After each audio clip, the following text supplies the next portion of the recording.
পাল্টাপাল্টি হামলায় কাঁপছে Iran Israel. Haifa, Tel Aviv ও জেরুজালেমে হামলার দাবি করেছে ইরান।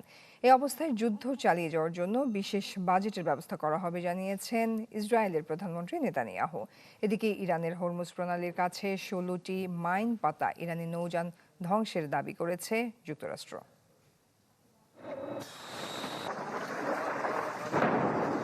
মধ্যপ্রাচ্যের আকাশে এখন বারুদের গন্ধ।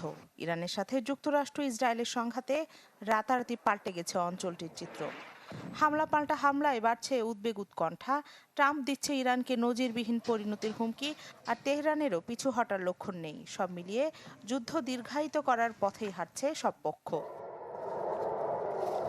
যুদ্ধের ১২তম দিনেও পাল্টাপাল্টি হামলায় কেঁপেছে তেহরান তেল আবিবের বিভিন্ন এলাকা। রাতভর ইসরায়েলে কয়েক দফা মিসাইল ছোড়ে তেহরান।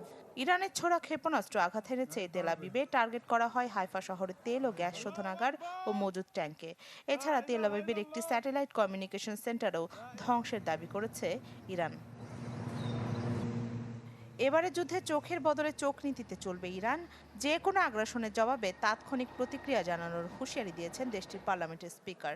আগামীর অগ্রগতির ভিত্তি আনোয়ার ইস্পাত, স্ট্রংগেস্ট স্টিল সিন্স 1978। এদিকে দেশটির পুলিশ প্রধান জানিয়েছেন, কোনো ইরানি বিক্ষোভ করতে রাস্তায় নামলে তাকে শত্রু হিসেবে দেখা হবে, দমন করা হবে সেভাবেই। এছাড়া ড্রোন হামলা হয়েছে ইরাকে যুক্তরাষ্ট্রের কূটনৈতিক স্থাপনায়।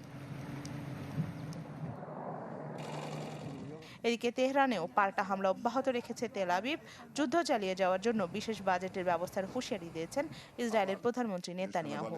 তবে এর আগে ইরানের সাথে অন্তহীন যুদ্ধ চায় না ইসরায়েল, এমন মন্তব্য করেন দেশটির পররাষ্ট্রমন্ত্রী গিডিয়ন সার। চলমান যুদ্ধে হরমুজ প্রণালীতে জাহাজ চলাচল নিয়ে তৈরি হয়েছে জটিলতা। বৈশ্বিক তেল পরিবহনের গুরুত্বপূর্ণ এই সামুদ্রিক রুটে মাইন বসানো শুরু করেছে ইরান, এমন অভিযোগ তুলেছেন মার্কিন গোয়েন্দারা। তাদের দাবি, গত কয়েকদিনে কয়েক ডজন মাইন স্থাপন করেছে ইরান। এমন খবরে চটেছেন মার্কিন প্রেসিডেন্ট ট্রাম্প। হরমুজ প্রণালীর মতো গুরুত্বপূর্ণ জলপথে মাইন বসালে ইরানকে নজিরবিহীন পরিণতির মুখোমুখি হতে হবে, এমন হুঁশিয়ারি দিয়েছেন তিনি। ট্রুথ সোশ্যালে দেয়া পোস্টে ইরানের 10টি মাইন স্থাপনকারী নৌযান ধ্বংসের দাবি করেছে ট্রাম্প, যদিও পরবর্তীতে 16টি মাইন স্থাপনকারী নৌযান ধ্বংসের কথা জানায় মার্কিন সেন্ট্রাল কমান্ড। এদিকে ইরানের এই যুদ্ধের সংহতি জানিয়ে ইসরায়েলের সাথে সংঘাত চালিয়ে যাচ্ছে হিজবুল্লাহ। সাম্প্রতিক সংঘাতে দুই পক্ষেই হয়েছে ক্ষয়ক্ষতি। রাজধানী বৈরুত সহ লেবাননের বিভিন্ন এলাকায় চালানো ইসরায়েলি হামলায় এ পর্যন্ত নিহত হয়েছেন 570 জন, বাস্তুচ্যুত 7,60,000 মানুষ। রাখি জেসমিন, চ্যানেল 24।